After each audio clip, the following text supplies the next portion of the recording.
다 찾았어요? 자, 읽으세요. 시작.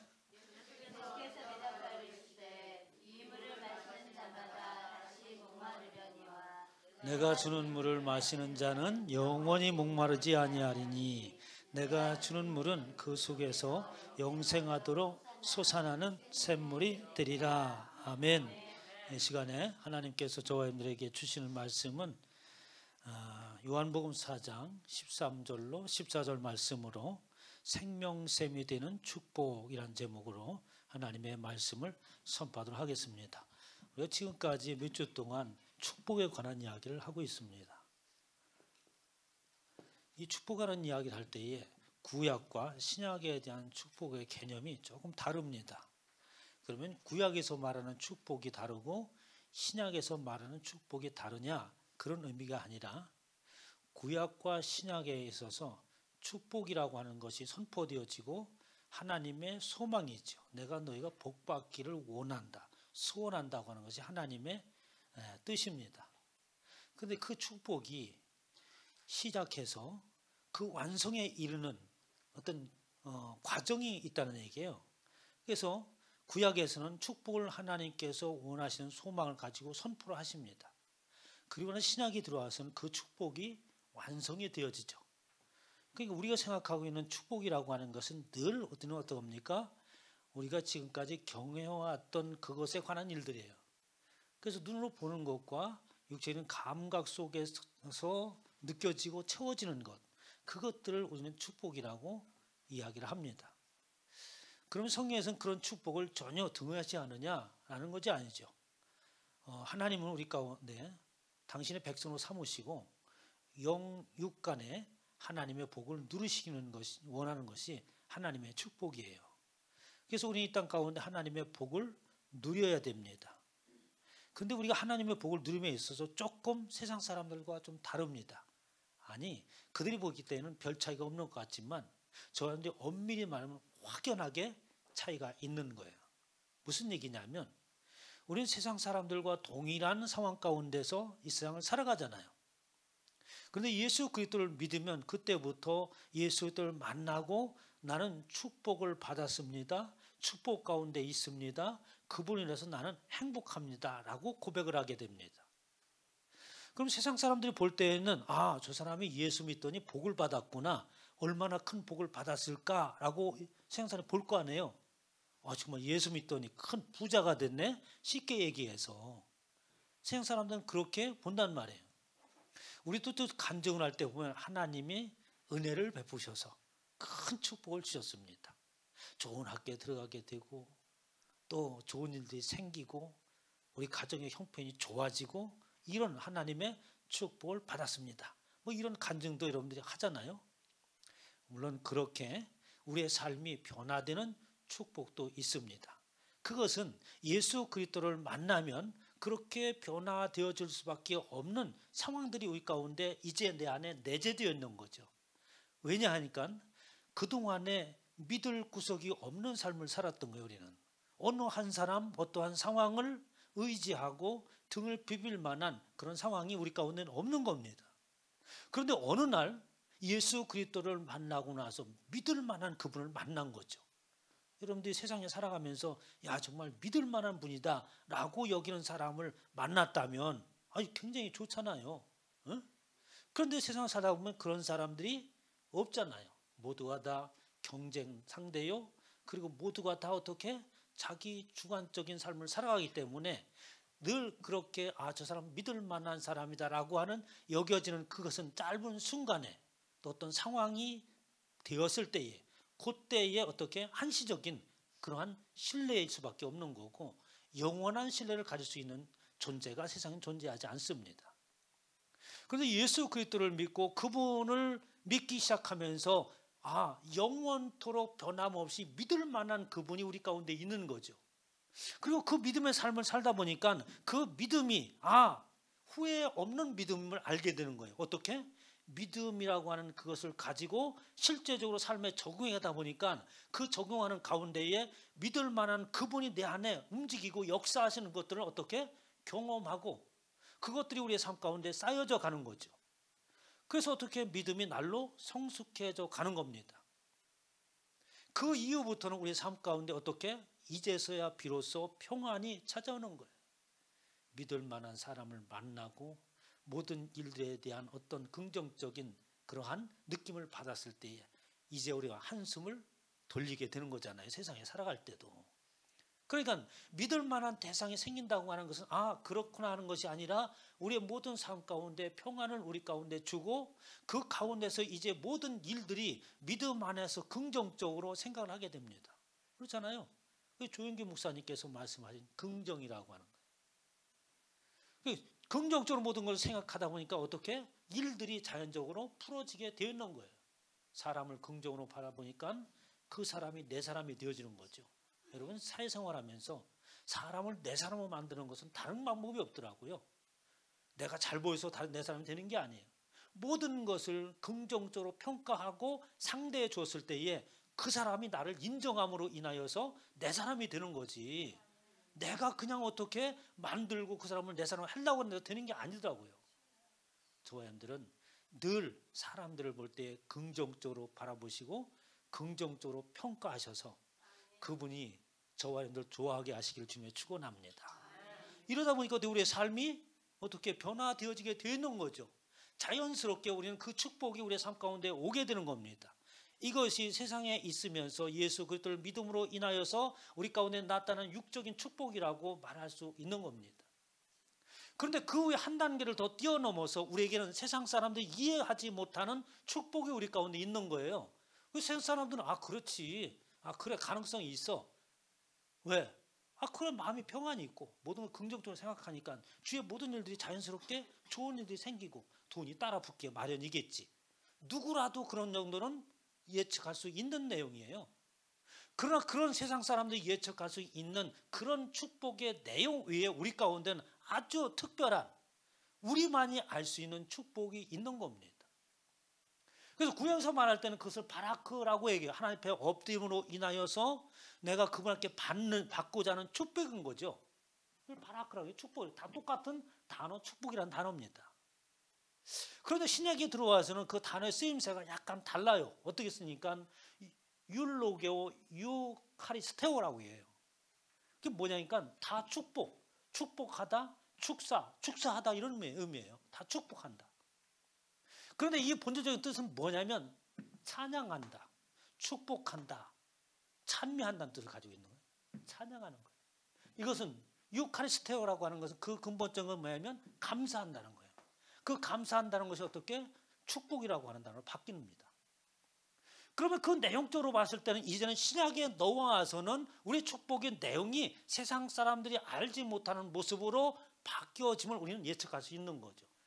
과거에 구약에 있을 때에 또 세상과 가운데 있으면서 세상 사람들이 소망하는 그것들을 나도 소망하고 싶고 예수 그리스도를 믿음으로 인하여서 그러한 축복을 받고자 하는 엎드려서 받고자 하는 그 소망이 우리 가운데 있어서 그것을 바라보고 왔는데 그리고 예수 그리스도를 믿자 나에게는 어떻게 등대고 비비고 의지할 만한 대상이요 그 대상이 순간적인 것이 아니라 영원적인 그러한 대상이었다는 것을 알고 살아가니까 우리의 삶 가운데 자연스럽게 나타나는 하나님의 부어주심이 있었던 거죠. 이것이 바로 구약적인 개념입니다. 그런데 신약에 넘어와서는 이것을 띄워놓는 것이 있는 거죠. 그래서 그 결론적으로 말해서 축복이다라고 하는 것은 하나님을 찬양하는 것이고 하나님을 어떻게 하나님 앞에 감사하는 것이라고 하는 거예요.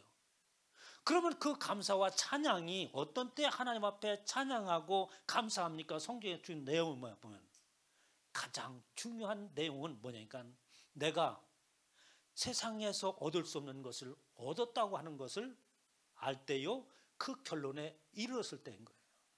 그 세상에 얻을 수 없는 것, 세상의 방법으로 찾을 수 없는 것이 뭡니까? 사망이라고 하는 가운데 건져냄을 받은 자라고 하는 거예요. 그 구원에 이른 자라고 우리는 이야기하는 거죠. 그때부터 우리는 어떻게? 우리는 세상에 살아가면서 세상에 있는 사람들과 동일하구나. 동일한데 우리는 예수 그리스도를 하나님을 의지하고 나서 우리의 육적인 소원이 채워져 가기도 하고 그러나 그것이 거기에서 그치는 것이 아니라 우리에게는 정말 감사와 그리고 하나님을 찬양할 만한 그 요소들을 발견하게 되는 겁니다. 영적인 축복이라고 하는 것을 깨닫게 되는 거예요. 세상 사람들과 똑같은 관계에 있구나 나는. 그 가운데 나는 어떻게 세상 사람들은 늘 이것을 바라보고 그런 감사하고 기뻐하고 노래해야 돼. 그런데 우리는 이제는 이것을 뛰어넘어서 하나님을 만나는 것과 그분을 위해서 살아가는 것으로 인하여서 감사하고 그리고 어떻게 찬양하는 거죠. 그리고 우리의 축복이라고 하는 것은 세상 사람들이 이야기하는 것과 수준이 다르다. 우리 순복음 등불교회도 수준 있는 축복을 받으시길 주님의 축원합니다. 늘 여기에 머물러서는 안 되는 거야. 내가 이런 것이 존재하지 않더라도 세상 사람과 동일하게 그 사람들이 나를 볼다 할지라도 나에게는 거부할 수 없는 하나님의 축복이 있다. 나에게는 내 영이 거부할 수 없는 하나님을 향한 감사와 찬양이 내 안에 있다. 왜? 그분으로 인하여서 새로운 인생길을 걸어갈 수 있기 때문에 그런 거예요. 세상 사람들과 동일한 인생길을 걸어가다가 이제부터는 창조주가 되시는 그분이 제시하시는 길이요, 그 길은 생명의 길이요, 그 생명은 이 땅에 국한된 것이 아니라 영원한 하나님의 나라에까지 지속되어지고 그것은 무한대인 그러한 생명의 길인 거죠. 그러니까 어떻게 우리의 삶은, 기쁨은 이제부터는 뭡니까? 사업이 좀 안 돼도 기뻐해. 어떤 일들이 사고가 생겨도 그럴 수 있어. 그런 내 안에 있는 기쁨은, 감사는, 축복은 사라지지 않는 거죠. 이런 축복이 있기를 주님의 이름으로 축원합니다. 세상적인 축복을 하나님께서 주시면서 그 축복이라고 하는 것은 또 주시는 방법이 있습니다. 그 축복은 나눌 때에 그 축복이 불어나는 줄 믿으시기 바랍니다. 오늘 본 말씀 가운데에 아주 특별한 말이 있잖아요. 세상에서 잘 안 쓰는 말이 있어요. 뭐냐니까 영생하도록 솟아나는 샘물이 되리라 라고 하는 거예요. 이건 아주 묘한 표현 아닙니까? 세상 사람들이 다 알 수 있도록 예수 믿으면 복을 많이 받는다, 사업에 잘한다, 이렇게 쉽게 써놓으면 아마 예수 믿는 사람들이 많이 늘어나지 않을까. 그런데 묘하게 이해할 수 없는 말을 써요. 영생하도록 솟아나는 샘물이 되리라. 이 말은 샘물이라고 하는 것은 뭐냐니까 그 샘물 자체가 아니라 물에 샘이 든다는 얘기예요. 원어대로 보면 영생하도록 솟아나는 그 물에 샘이 되리라고 하는 거예요. 그러면 구약적으로 풀어보면 어떡합니까? 아브라함에게 주신 축복이죠. 너는 모든 사람들의 그 축복의 아버지가 될 것이다 라고 하는 거예요. 축복의 근원이라고 하는 거예요. 그러니까 우리는 이 땅에서 하나님께서 복을 주시는데 어떻게? 영생하도록 솟아나는 그 물이 나는 샘이 된다라고 하는 거예요. 그 샘은 어떻게 합니까? 우리 잘 알잖아요. 퍼내야 되는 거예요. 그 샘은 퍼내지 않고 그 샘 흘러넘치지 아니하면 그건 샘이 아닙니다. 썩어버리는 거죠. 그래서 성경은 뭐냐니까 모든 것이 하나님의 축복이고 그 축복은 흘려보내는 축복이에요. 그래서 우리가 말하기를 축복의 통로라고 하지 않습니까? 축복의 통로가 크시기를 주님의 축원합니다. 아멘 하신 분들 잘 생각해 보세요. 함정이 있어. 축복의 통로는 속이 크게 빈 거예요, 여러분. 에? 세상 사람들은 어떻게 채워져야 되는 거지만 우리는 어떻게 비우는 거라니까. 속을 비우는 거야. 그냥 넣으면 그냥 바로 통과해 버리는 거야. 얼마나 많은 것을 그 안에 통과하게 하느냐는. 저는 늘 그러지 않습니까? 여러분들이 크게 쓰임 받기를 원합니다. 그 쓰임 받음이 큰 축복의 통로가 되기를 원합니다. 밑이 꽉 막혀가지고 쌓여지는 것이 아니라 그것을 흘려보내는 거예요. 그래서 저희 교회는 참된 교회에서 뭐냐, 흘려보내는 교회가 되겠다. 그래서 돈을 써야 돼요. 세상을 향해서 쓰고 이웃을 향해서 쓰고 그리고 요소매다 교회의 수준에 걸맞게끔 역할을 다 해나가야 됩니다. 요즘에 교회가 문제가 있는 교회들이 있어요. 문제가 아닌 문제를 가지고 있는 게 있습니다. 뭐니까 자기 배만 채우는 거예요. 자기 교회만 성장하는 것을 목표로 가지고 있습니다. 이건 큰 문제예요. 어떻게 보면 어떻습니까? 교회가 성장하고 부흥되는 것은 하나님이 원하는 것이다. 맞는 말인 거죠. 그러나 교회가 크면 클수록 주위에 있는 모든 것들이 같게 맡겨져서 커나가야 되는 거예요. 10명이면 10명이 모인 사람들이 그 주위에 10명 이상에 커버할 수 있는 어떻게 교회 역할이 있어야 되는 거죠. 100명이 되면 100명이 어떻게 그 주위에 영향력을 미칠 수 있는 교회가 될 때에 그것을 어떻게 교회로 인정하는 것이고 교회가 성장했다고 보는 거예요. 근데 우리 어떻게 인원이 많으면 성장했다고 하는 거예요. 부흥됐다고 하는 거예요. 자기 배만 불리는 겁니다. 축복의 통로라는 개념을 잃어버린 거예요, 교회가. 그러면 안 됩니다. 그래서 저는 그래요. 우리는 우리 교회에 맞게 모든 영역 속에 우리는 행동을 한다. 신학교도 돌아보고, 시도 돌아볼 영역 있으면 시도 돌아보고, 어떤 기관이 있으면 그 기관도 돌아보고, 우리 형편에 맞게 10,000원 지원할 수 있으면 10,000원 지원하고, 교회가 10만 원 지원할 수 있으면 10만 원 지원하고, 이렇게 해나가잖아요. 만약에 지금 대한민국에 있는 모든 교회가 그렇게 한다면 세상이 어떻겠습니까, 여러분? 생각을 해보세요. 모든 사람들이 교회면 박수를 치지 않겠습니까? 이게 크게 잘못돼도 크게 잘못된 거죠. 그래서 축복은 뭐냐니까 이 마지막에 주시는 율로게오, 유카리스테오라고 하는 이 감사와 찬양이 있는 축복은 바로 물의 샘이 되는 줄 믿으시기 바랍니다. 영생하도록 솟아나는 물의 샘이 내가 되고 교회가 되는 거예요, 여러분.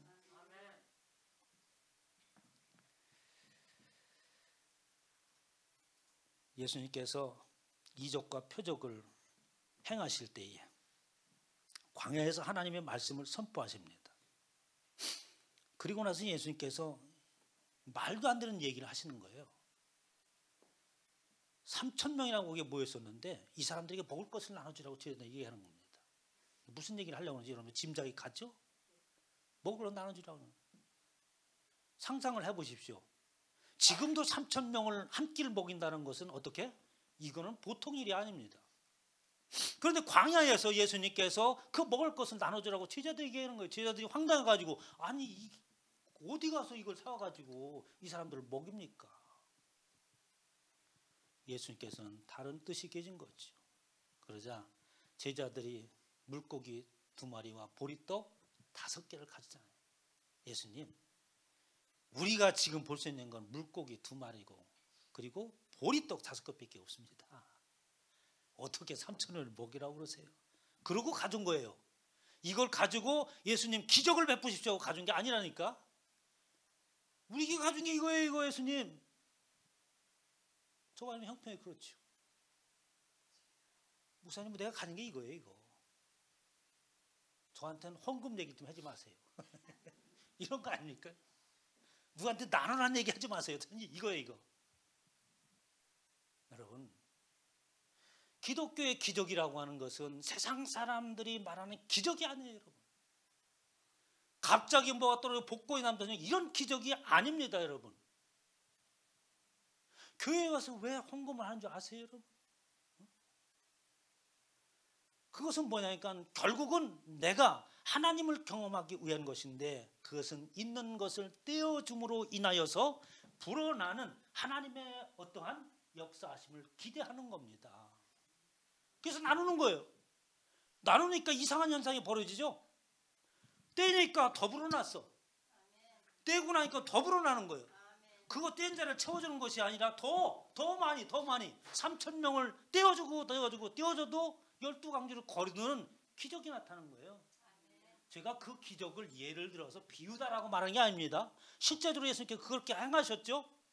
그렇게 행하신 것은 우리의 삶 가운데 그러한 하나님에 의하여서 부어지는 그 원리는 내가 가만히 있는 것이 아니고 붙잡고 있음으로 되는 거 아니고 내가 싸움으로 쌓여지는 게 아닌 하나님이 나를 사랑하셨던 것처럼 이웃을 내가 가지고 있는 상황까지 돌아보고 그리고 나는 그 속에서 너를 내가 사랑했던 것처럼 책임진다고 하는 그것을 경험하라는 얘기예요.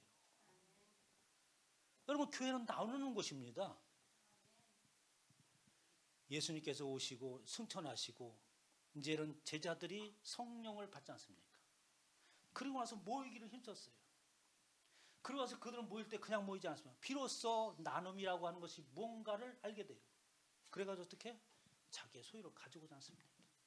재산을 다 팔아 가져오는 사람, 별의별 사람 와가지고 식사도 다 나눠서 먹고 그곳에 흡족하고 서로 기뻐하고 행복을 느끼는 거였습니다.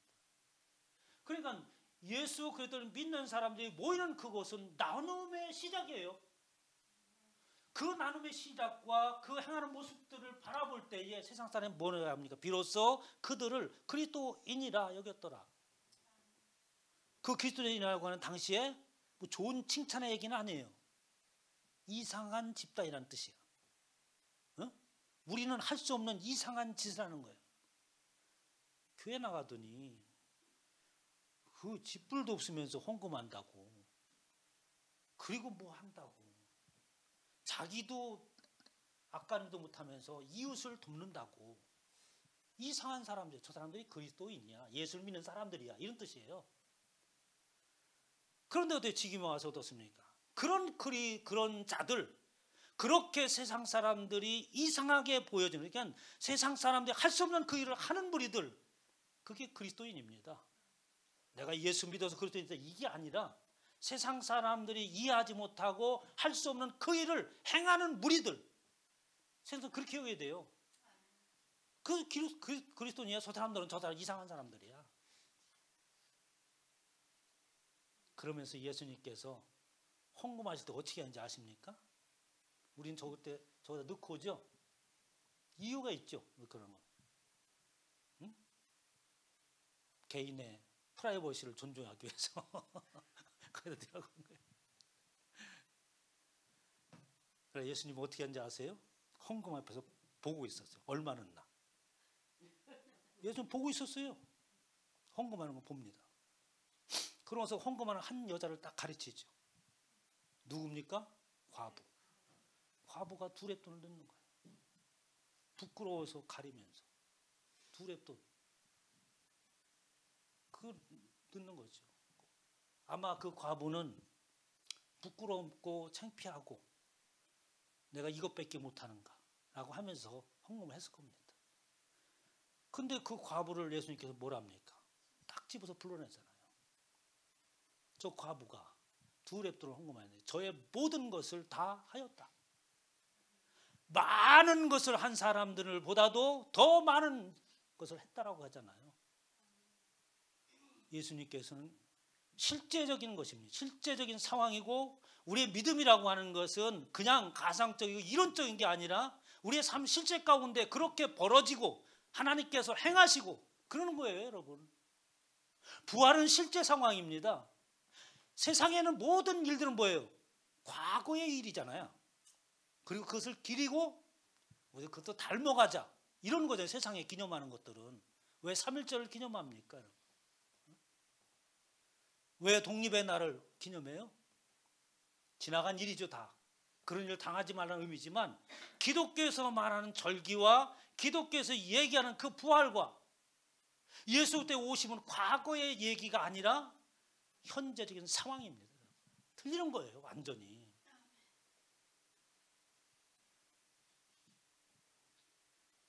다른 사람들은 풍족한 가운데 넣었거니와 이 과부는 그 가난한 중에 자기의 모든 소유 곧 생활비를 전부 넣었느니라. 뭐 생활비 전부 넣으라는 얘기 아니에요. 그러니까 걱정하지 마시고. 또 걱정해가지고 이거 어떻게 나요? 주님께서 이렇게 말씀하십니다. 이거 어디 갔어요? 이게 잘못 건드리면 없어져요. 이게 원래 없어졌나 봐요.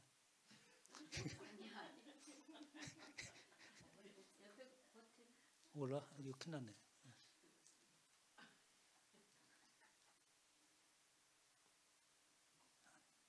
없어진 건 뭐 못하는 거지 뭐.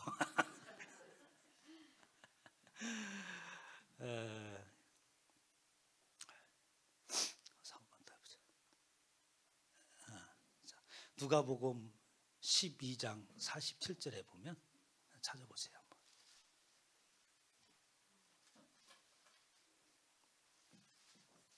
12장 42절.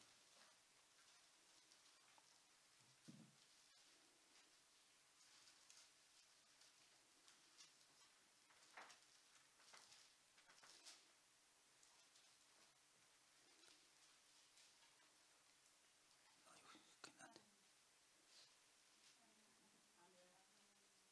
41절부터 쭉 있습니다. 시작.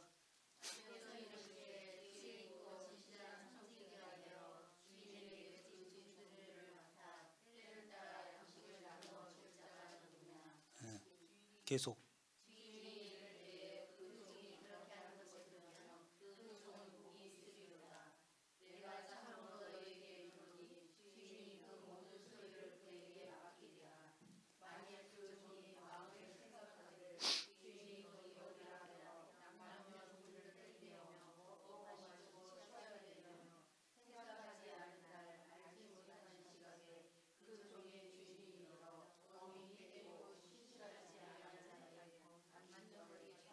자, 거기까지 보겠습니다.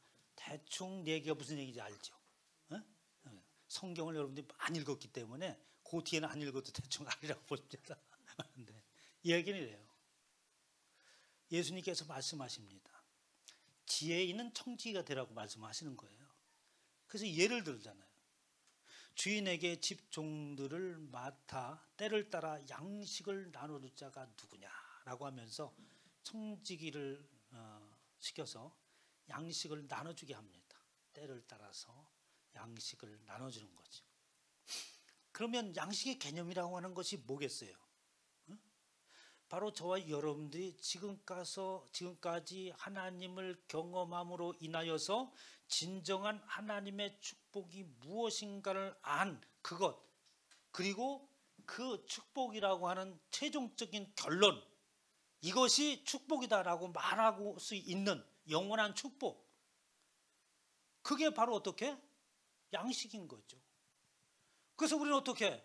물의 샘이 되어진, 영원토록 솟아나는 물의 샘이 되어진 영생수를 솟아나게 하는 그 자로서, 솟아나면 그냥 아무 데나 흘려버리나요? 그냥 이제는 그것을 퍼줘야 되잖아요.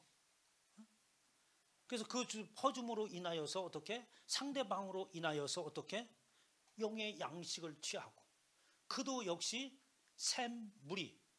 물의 샘이 되어지게 하고, 그리고 모든 사람들이 그리스도인이라 일컬을 수 있도록 해줄 자가 누구냐, 이런 말이에요.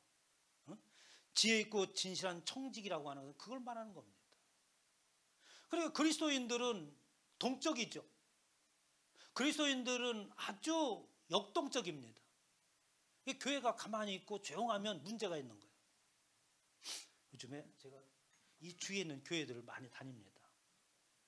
안산 기독교연합회 임원으로 이제 활동을 하다 보니까 해야 될 일이 있고 각 교회를 가봐야 될 일이 있어요. 그러면은 정말 안타까운 상황들이 지금 벌어지고 있습니다. 교회가 어둠이 꽉 차 있는 거예요. 활기가 없습니다. 캄캄해요. 조용합니다. 문을 열어놓은 교회도 별로 없어요. 우리 교회는 그냥 360을 열어놓잖아요. 누가 왔던 뭘 가져가던, 처음에는 컴퓨터도 가져가고 그랬더니 요새 안 가져가대.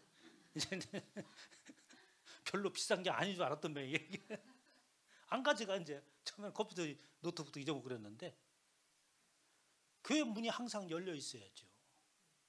없어지는 한이 있더라도 어떻게? 열어놔야지. 그래야 한 사람이 어쩌다 와서 통곡할 수 있도록 해야지. 이 교회입니다. 그리고 다 문 잠겼어요. 전화를 해야 돼. 캄캄합니다. 냉기가 흘러요. 아, 이 큰일 났구나. 지금 교회가 이래서는 안 됩니다. 움직이고 외치고. 여러분들 이제 우리 본격적으로 전도를 시작하길 주님의 축원합니다. 이래서는 안 돼요.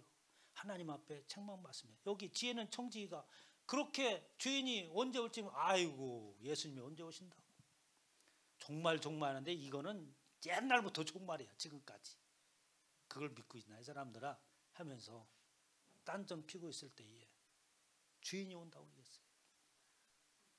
오늘날 우리가 알지 못하는 그때에 그분이 먼저 오실런지 저와 먼저 갈런지 둘 중에 하나는 분명히 일어납니다. 네?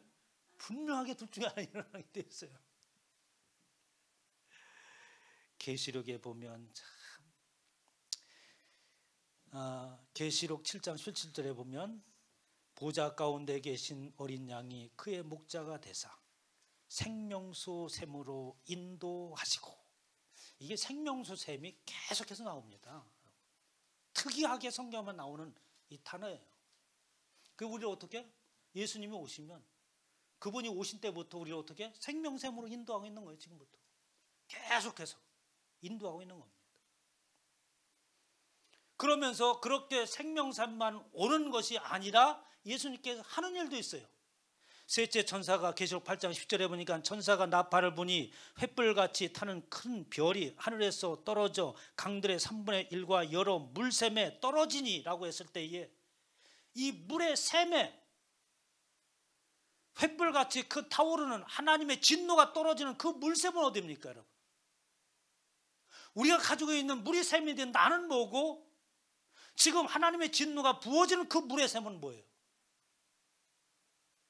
늘 우리는 하나님 좋은 쪽만 생각해. 내가 지금 진노의 샘인지 아니면 하나님께서 예수님께서 오셔서 이끄시는 그 물의 샘인지 각자 생각해 보세요. 여러분 안에서 지금 단물을 내고 있습니까? 쓴물을 내고 있습니까? 응? 한번 생각해 보세요. 기독교를 우습게 하면 안 돼요, 여러분. 교회 나오는 걸 너무 가볍게 여기지 마세요. 무서운 데입니다, 여기가. 그 쓴물을 내는 물의 샘에 떨어진다는 거예요. 하나님의 진노가. 불덩어리가 떨어진다는 겁니다. 내가 말씀에 이루었도다. 나는 알파와 오메가요 처음과 마지막이라. 계시록 21장 마지막 장에 말하는 거예요. 생명수의 샘물을 목마른 자에게 값없이 주리니라고 하면서 하나님께서 모든 백성들에게 생명수의 샘물을 다 주시겠다. 그 생명수의 샘물을 누굴 통해서 주겠습니까? 저와 여러분을 통해서 주는 줄 믿으시기 바랍니다. 쓴물을 내면 어떻게? 쓴물을 주잖아요, 세상 사람들에게. 우리 너무나 그동안 쓴물을 줬어요, 세상 사람들에게. 회개해야 됩니다, 교회가. 저와 여러분들이 하나님의 진정한 축복인 그 축복 영생하도록 살아라는 물의 샘이 되어서 세상의 모든 사람들에게 그 생명수의 샘물을 강같이 흘려보내시기를 주님의 이름으로 축원합니다.